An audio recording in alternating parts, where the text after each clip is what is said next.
아무래도 사람들이 관심도도 많이 떨어졌고 팔로우는 사람들도 꽤 많고 그다음에 무엇보다 지금 투자하고 있는 분들이 좀 많이 불안감을 느끼는 게 느껴지더라고요. 네. 뭐 이제 금 사이클 끝난 거 아니냐 이런 얘기들을 많이 하시는데 1974년이 좀 비슷하거든요. 네. 이때도 마찬가지로 이제 4차 중동 전쟁이 끝나고 이제 오일 쇼크가 땅 터지니까 완전 극 초반에는 이거 금에 좋겠다 하면서 오르는가 싶다가 그 뒤로 거의 금 가격이 40%까지 떨어졌었어요. 네. 이때 금 가격이 언제부터 다시 트리거가 나와서 폭등하기 시작했냐?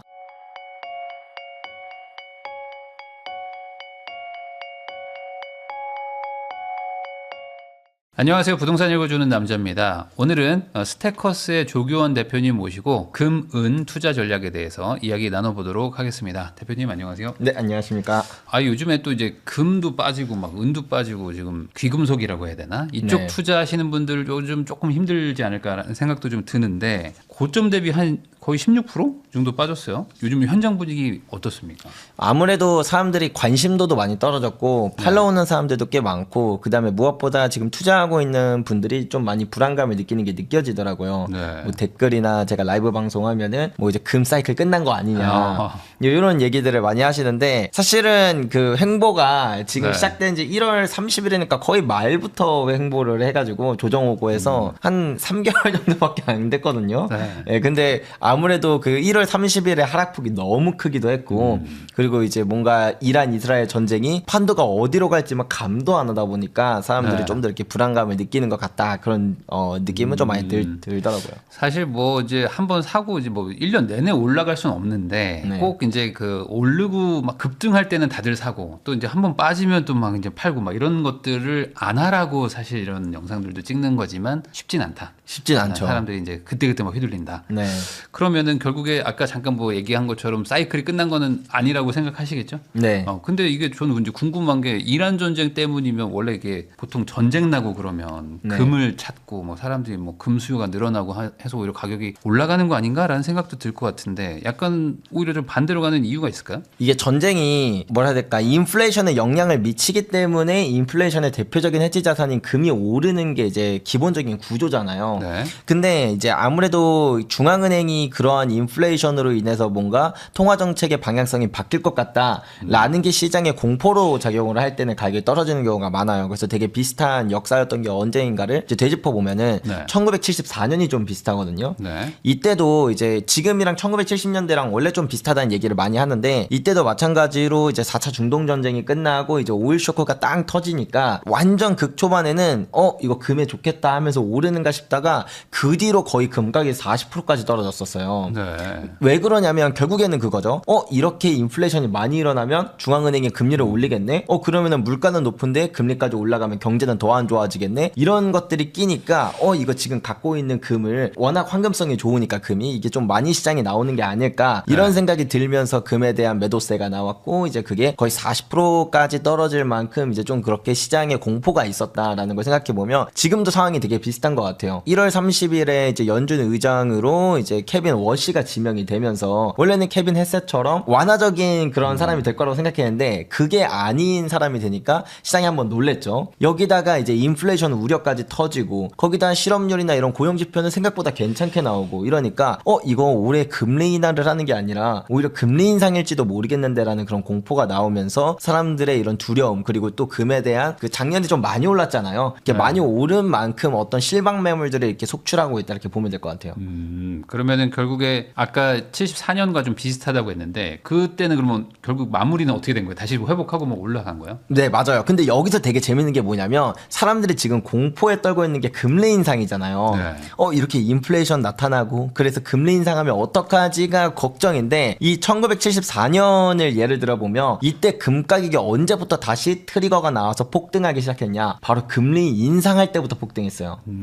이게 사람들이 생각할 때는 금리 인상이 뭔가 이제 금엔 안 좋을 거다. 왜냐면 금은 뭐 이자나 배당을 주는 게 아니니까 네. 금리 인상하면 뭐 채권 같은 그런 애들이 이제 그런 거나 더 사겠지라고 생각을 하는데 실제로 금리 인상을 하면 금 가격이 왜 더 많이 오르냐면 이게 금리 인하 사이클을 아예 뒤집을 만큼 금리 인상을 해야만 하는 그 이유가 있는 거잖아요. 네. 바로 인플레이션이 고질적이다.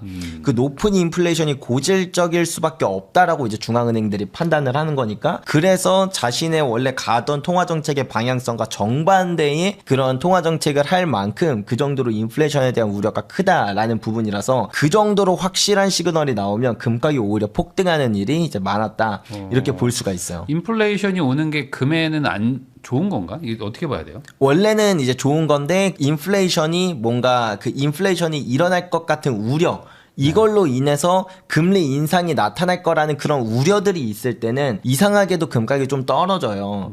중앙은행이 좀 강력하게 예전에 뭐 폴 볼커 같은 사람이 나오면 어떡하지 이제 그런 생각을 하니까요. 네. 근데 실질적으로는 금리 인상이 일어나고 아니면 인플레이션이 정말 강력하게 나타나면 그러면 이제 금 가격은 올랐던 역사가 이제 대부분이었다. 이런 걸 생각하고 특히 지금처럼 아무래도 이런 인플레이션이 한번 일어나면 좀 고질적으로 갈 수밖에 없는 이런 환경이 만들어졌을 때는 인플레이션이 금 가격에 미치는 영향이 매우 크다 이렇게 보면 될 것 같아요. 그러면은 지금 매도를 하는 사람들이 아무래도 많으니까 뭐 가격이 좀 조정되고 있을 텐데 이분들이 지금 걱정하는 건 결국에 이제 금리 인상이 좀 예상보다 훨씬 더 강하게 온다. 그러면은 지금 예측하는 것보다 통화량 늘어나는 게 좀 줄어들 거다. 그러면 이제 금에 오는 돈이 좀 적어지니 먼저 탈출하자 뭐 이런 건가요, 지금? 네, 맞습니다. 근데 여기서 잘 우리가 생각을 해봐야 될 건 금리 인상을 할 수도 있어요. 그리고 네. 금리 인상을 한다고 했을 때 왜 금가격이 폭등하냐에 대해서 조금 더 말씀을 드리면 결국엔 금리 인상을 한다라고 했을 때 이제 통화량이 줄어들고 그러면 이제 금에 대한 매력도가 떨어질 거라고 생각을 하지만 결국 금리 인상 자체가 그 예전에 폴 볼커 때만큼 그 정도로 강력한 금리 인상을 하기 어렵다라는 걸 우리가 인정을 하고 들어가야 돼요. 네. 왜냐 예전에 폴 볼커가 나올 수 있었던 이유는 그때는 이제 미국의 정부 부채 비율이 한 30% 정도밖에 안 됐을 때거든요. 그러니까 금리 인상을 하면 실제로 통화량이 줄어드는 효과가 많이 나타나요. 근데 지금은 정부 부채 비율이 120%. 그러니까 미국의 지금 정부 부채가 39조 달러, 미확정 부채까지 합친다 그러면 250조 달러 정도가 되는데 이제 여기에 그 1년에 이자만으로 1조 달러가 이제 지출이 되고 있잖아요. 근데 만약에 여기서 금리가 올라간다라고 하면은 재정 적자는 더 커지고 그 다음에 미국의 정부 부채가 늘어나는 속도가 더 빨라지거든요. 네. 원래는 금리가 오르면 이게 이제 신용 창출로 일어난 그런 통화량들이 쭉 줄어들면서 이제 화폐량이 줄어드는 그런 효과가 나타나는데 지금은 정부 부채가 너무나도 많기 때문에 이 상황에서 금리를 인상하는 게 결코 정부 부채를 해결하는 데는 아무런 도움이 되지 않는다. 그래서 이제 비슷한 때로 돌아가서 지금처럼 정부 부채가 되게 심각했던 이제 1930년대를 예를 들어 보면 이때는 인플레이션이 20%까지 치솟는데 오히려 정부는 금리를 제로 금리로 유지를 했었어요. 왜냐? 정부 부채는 그러니까 재정이 문제면 사실 재정 정책으로 풀어야 되는 거고 그 다음에 이제 통화 정책으로 풀어야 되는 거는 이제 또 다른 쪽인데 그런 신용화폐 쪽인데 근데 지금은 뭐 물론 둘 다 부채가 많기는 하지만 제일 중요한 거는 이 정부 부채다. 그러면 이 정부 부채를 해결하려면 첫 번째는 재정 정책으로 이 문제를 해결해야 되고 네. 두 번째는 실질 금리를 오히려 마이너스로 빠뜨려서 정부가 갖고 있는 이 부채의 가치를 낮춰야 된다. 그래서 과거에도 이제 미국만 해도 1970년대도 이제 그런 식으로 했었고 1930년대에도 똑같은 방식으로 이제 부채 문제를 줄였었고요. 그리고 이제 더 전으로 가면은 1800년대 영국도 똑같은 문제가 발생했을 때 똑같은 방식 인플레이션을 어느 정도 용인하고 금리를 올리긴 올리되 실제로 인플레이션이 올라가는 것만큼 강력한 금리 인상을 하지는 않거든요. 그런 식으로 이제 부채의 문제를 이제 살살 태워가면서 해결하는 그런 방법을 취했다라는 걸 우리가 생각해 보면 지금은 애초에 폴 볼커가 나올 수도 없는 상황이거니와 미국의 정부도 정말 이 부채 문제를 해결하기 위해서 인플레이션을 어느 정도 용인하는 걸 원한다라는 걸 우리가 시대적 배경과 지금의 상황을 이해하는 게 되게 중요하다. 그렇기 때문에 제가 말씀드리는 가장 중요한 건 금리 인상은 금 가격 폭등의 가장 큰 트리거가 될 거라고 생각한다는 거예요. 금리 인상이 오히려 네. 그러면 지금은 오히려 금리 인상 우려 때문에 좀 이렇게 눌리는 거지만 막상 시작하면 그게 그때부터 이제 올라갈 수도 있다. 네, 맞아요.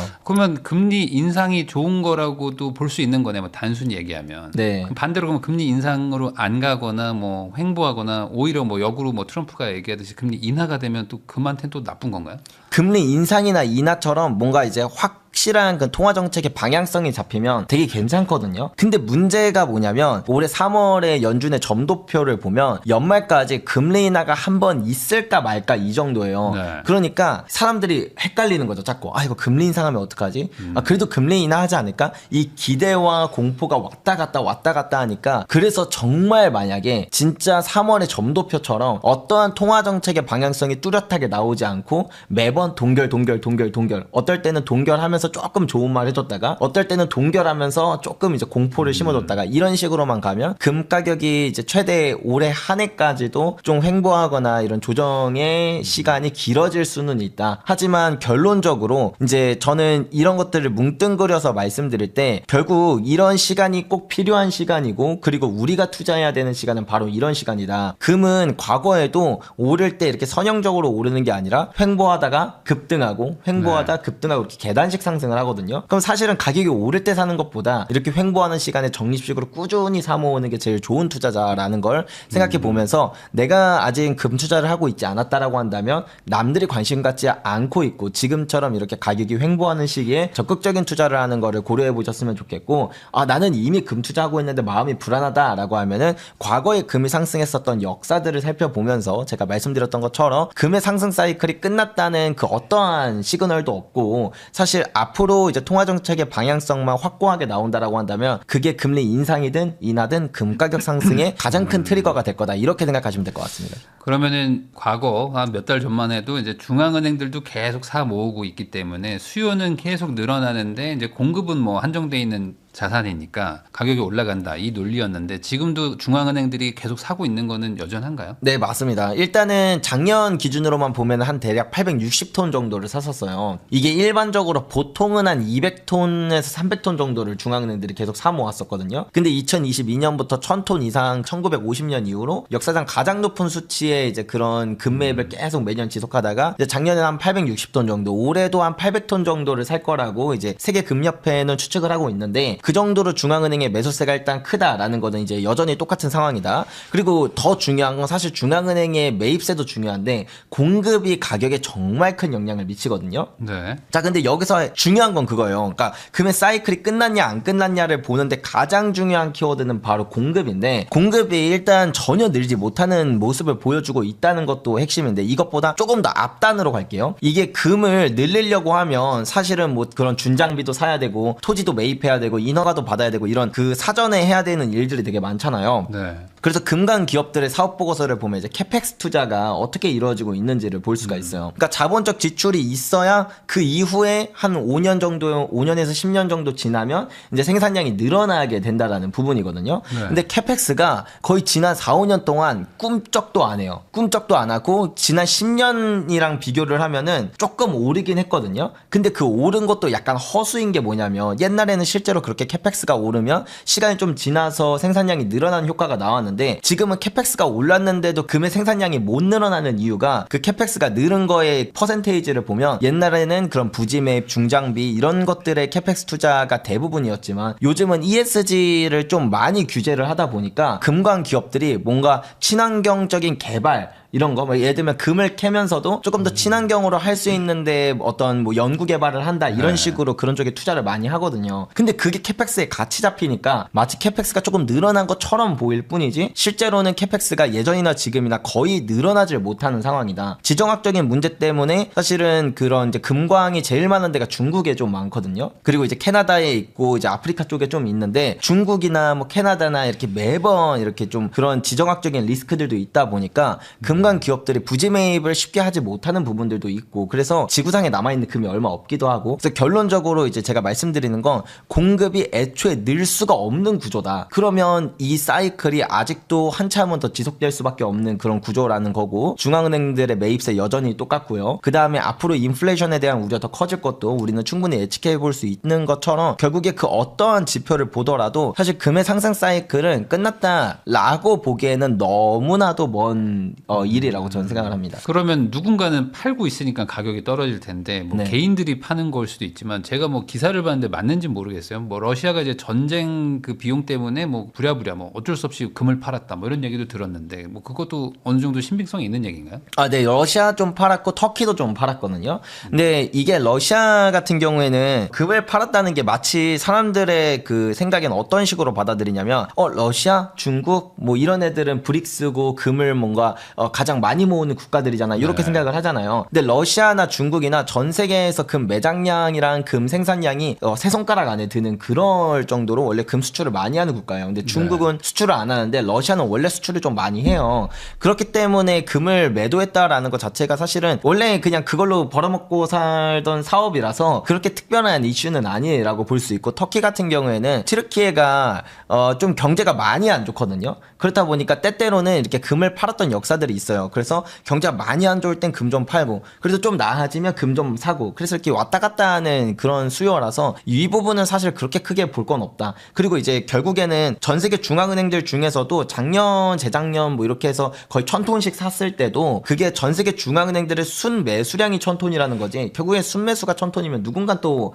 팔았다는 뜻이거든요. 그래서 결국에는 어떤 특정 국가만 보기보다는 전 세계적인 그런 매수의 추세, 이런 것들을 보는 게 더 중요하다, 이렇게 볼 수가 있을 것 같아요. 그러면 결국에 어쨌든 지금의 가격의 조정은 뭐 금 자체의 문제라기보다는 금과 뭐 상관없는 어떤 뭐 다른 자산들로 돈이 좀 이동했다, 뭐 이렇게 볼 수도 있는 걸까요? 뭐 주식이나 뭐 이런 데로 돈이 갔다? 네, 맞아요. 팔고? 네, 전 세계적으로 뭐 지금 자산군들도 특정 자산이 뭐 계속 오른다라기보다는 모든 자산군들이 다 변동이 되게 심하잖아요. 네. 그래서 그런 심한 그런 변동성 속에서 통화 정책의 방향성이 명확하게 잡히지 않았고, 그리고 아직 인플레이션이 우리가 두 눈으로 확인되지 않았다 보니까 금이 그동안 뭔가 사람들의 기대로 인해서 작년에 좀 많이 오르긴 했거든요. 거의 70% 정도까지 올랐으니까 네. 그만큼 그냥 어떤 사람들의 실망 매물이 좀 이렇게 출현하는 거다, 그냥 그렇게 보면 될 것 같고, 그리고 과거의 역사를 되짚어 볼 때 원래 이 상승 사이클 중반부쯤에 요 정도의 하락폭은 늘 나와요. 뭐 예를 들면 2008년 글로벌 금융위기 때도 한 25% 정도 하락을 했었고, 그 다음에 코로나 팬데믹 때도 한 16%, 한 18% 그 정도의 하락은 있었거든요. 그러니까 이제 원래 이 상승 사이클 기간 동안 그 정도의, 지금 정도의 하락폭은 늘 있는 일이다. 그리고 정말 길었던 조정장은 거의 한 2년 가까이 이제 조정이 나타났던 역사도 있거든요. 근데 이미 사실은 2020년 후반부터 2023년까지 충분한 기간 동안 금은 횡보장을 지나왔기 때문에 앞으로 정말, 저는 정말 길어봤자 한 내년 초 정도가 최고, 보수적으로 봐도 그 정도가 이제 조정이 올 수 있다는 수준이지,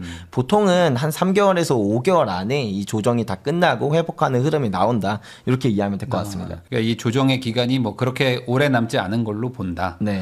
라고 말씀해 주셨는데, 사실 이제 뭐 현물금을 가지고 계신 분들이야 뭐 이제 거래가 쉽지 않을 수 있겠지만, 뭐 KRX나 뭐 이런 걸 가지고 계신 분들은 뭐 언제든지 샀다 팔았다 할 수 있는 거니까, 그러면은 아까 말씀하셨던 어떤 그 횡보가 길어질 가능성도 있으니까 굳이 지금 뭐 반도체도 분위기 좋고 막 한데 잠깐 갔다 올까? 라는 생각을 할 수도 있잖아요. 네. 네, 그게 별로 좋은 선택은 아닐까요? 좀 그냥 믿고 가야 될까요? 근데 뭐 그런 것도 사실 방법이 될 수는 있어요. 그거는 이제 투자보다는 트레이딩에 가깝다고 저는 생각을 하는데, 트레이딩을 한다 할 때 이제 투자 방법이 되게 두 가지거든요. 모멘텀 투자, 그러니까 추세를 따르는 투자 방법이 있고, 네. 또 하나는 평균 회귀, 그러니까 이제 저평가된 자산을 사서 이제 원래 적정 가치로 올라오면 판다, 이렇게 하는 이제 두 가지 방식의 투자가 있어요. 그러니까 이건 뭐 주식이고 뭐 비트코인이고 네. 금이고 모든 투자 방법에서도 결국에 이제 크게 보면은 이 두 가지 방법이 있는데, 나는 어떤 방식을 추구하느냐를 먼저 보셔야 돼요. 그래서 나는 그냥 사놓고 그러니까 저평가된 자산을 사서 그냥 쭉 들고 간다, 뭐 조정도 있고 뭐 가격 오를 때도 있고 떨어질 때도 있고 그냥 냅둔다라는 방식으로 가는 건 제 스타일이고, 어떤 분들은 좀 추세가 바뀐다 싶으면 잠깐 또 이쪽으로 넘어갔다가 이쪽으로 넘어갔다가 이렇게 하는 방식을 택하는 것도 좋은 방법인데, 저는 사실은 추세를 따르는 방법이 되게 어려운 투자라고 생각을 하고, 특히 일반인 입장에서 어려운 이유가 사실 본업하고 이제 집에 와서 네. 이렇게 투자 공부하는 것도 쉽지가 않은데, 그럼요. 근데 계속해서 이런 것들을 보고 포지션을 왔다 갔다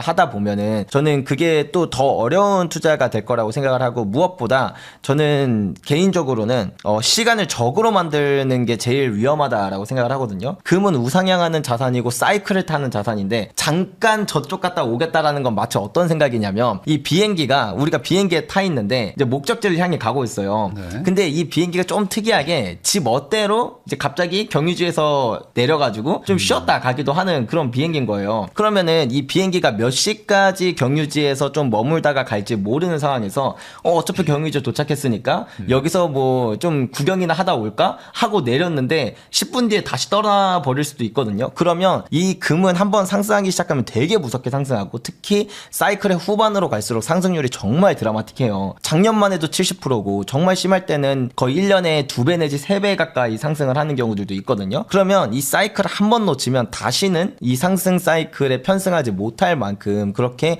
가파르게 상승하는데, 굳이 또 내렸다가 뭐 또 딴 데 갔다 왔다 이렇게 하는 게 그 기회비용 면에서 그렇게 좋을까? 차라리 그럴 바에는 뭐 금도 주식도 비트코인도 뭐 그런 다양한 투자 자산들을 이렇게 배분해서 그런 포트폴리오로 운영하는 게 맞았다라고 생각을 합니다. 그 타이밍을 맞추려고 하시는 분들도 많겠지만 그렇게 해서 결국 좋은 결과가 나올 것이냐, 이거는 또 별개 얘기니까 좀 조심해라, 이렇게 네. 말씀을 해주신 것 같은데, 어쨌든 지금 주목해야 될 이슈는 아까 말씀하신 금리 인상의 여부, 그리고 금리 인상이 얼마나 뭐 속도를 올릴 건지 아니면 뭐 유지할 건지, 이런 거에 따라서 조금 그때부터 뭔가 변화의 움직임이 보일 것 같다. 반대로 그런 게 결정되지 않고 좀 지루하게 횡보하면은 금 가격도 뭐 당장은 어떤 이벤트는 조금 없다, 이렇게 정리해도 될까요? 네, 맞습니다.